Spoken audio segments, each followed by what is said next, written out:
我一日執房嘅時候喺床底發現咗係我小六嘅畢業紀念冊啊！依家仲有冇寫紀念冊呢樣嘢㗎？第一張係我自己寫嘅，喂好茄嘛 IQ 唔知幾多個零幾多個零，覺得自己有可愛、溫柔、美麗、大方嘅性格，認為自己地方最可愛，呢個幾好笑。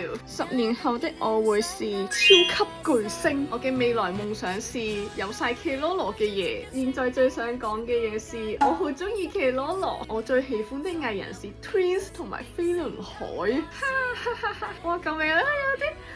有啲關於感情嘅嘢寫咗喺度，呢個真係唔出得街啊！好核突啊！後面呢就全部都係朋友仔填嘅嘢嚟嘅。哇！